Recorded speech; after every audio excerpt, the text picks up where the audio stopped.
We also launched the Health Equity Task Force to make sure tests and vaccines and other resources are being distributed equitably. You know, when we look at Black history, we know that so much of the fight, especially during the Civil Rights Movement and of course before, has been about equality. You know, we often talk about the place that housed one of the people who, for me, was a hero and really was a beacon of what can be, Thurgood Marshall. And the house that Thurgood Marshall lived in, called the United States Supreme Court. And on those marble walls is etched, "Equal justice under law." We have always fought for equality.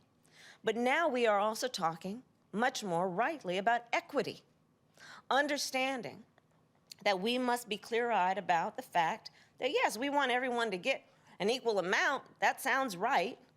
But not everyone starts out from the same place. Some people start out on first base, some people start out on third base. And if the goal is truly about equality, it has to be about a goal of saying everybody should end up in the same place. And since we didn't start in the same place, some folks might need more. Equitable distribution. Second, our plan gives $1,400 to those who need it most, and at least $3,000 in tax credits for almost every child. And why is that important? Because by doing that, we will lift half of those children living in poverty out of poverty, and a disproportionate number of children in America who are living in poverty are Black children. So think about that. Half of the children who are living in poverty now won't be if we get this thing passed. Third, it provides support for the hardest hit businesses and communities with a particular eye and an acknowledgement about who are our Black-owned small businesses, which we all know are part of the heartbeat of the Black community. It is the beauty salon, it is the barbershop, it is that grocery store, it is that restaurant that are part of the fabric of community, that are part of the culture of the community, that hire locally, that mentor the local children, that support the local children in terms of sponsoring them for their softball games. So those businesses need a fighting chance. And we know that in helping them, the motive has to be not only to help those businesses survive, but to help them thrive. So the good news is the American Rescue Plan has broad and bipartisan support. And all you have to do to figure that out is just ask the American people. Over the past few weeks, I've met with chambers of commerce from around the country, including, of course, Maryland's. And they talked about how they need this plan to keep businesses open. I've met with mayors from around the country, including Mayor Scott of Baltimore. And they talked about how they need this plan to keep frontline workers on the job. I've met with women leaders, and they've talked about how women, and in particular women of color, need this plan to get back to work. Because again, just look at the numbers. At the most recent numbers I saw, 2.5 million women have left the workforce during this pandemic. And again, when we look at disproportionate outcomes, we know that when we are talking about folks of color, they are disproportionately hit. So I'm here with you to say the President and I, along with Senators Cardin and Van Hollen and Leader Hoyer and Congressman Brown, we are going to keep working to get this plan across the finish line. And with that, I'm going to end where I began, which is about the relay race of history and the baton that's in our hands at this moment. As Steny mentioned in the introduction, my mother taught me many things. She met my father when she was active in the civil rights movement in the 1960s. She gave birth to me in Oakland, California, and had just a goal in her life of raising her two daughters that we would never hear, no, it can't be done, and that we would understand we must live a life of service. And so, Stany, as you said, it was from my mother that I got that expression. My mother said to me often, Kamala, you may be the first to do many things, but make sure you're not the last.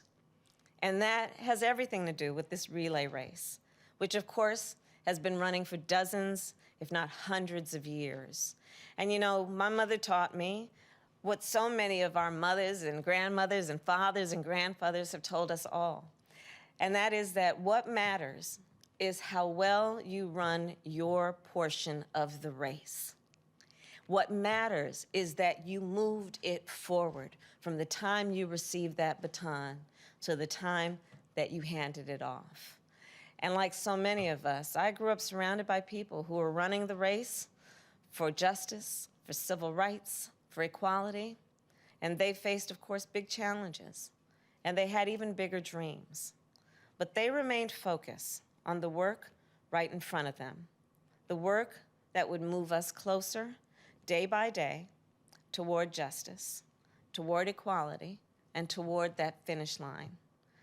So as my mother and so many of our leaders and our heroes and the ancestors have said, in the way that they did their work, focus on what's right in front of you, and the rest will follow. And that's, of course, what we must do now, whether that's wearing a mask or getting vaccinated or working to pass the American Rescue Plan.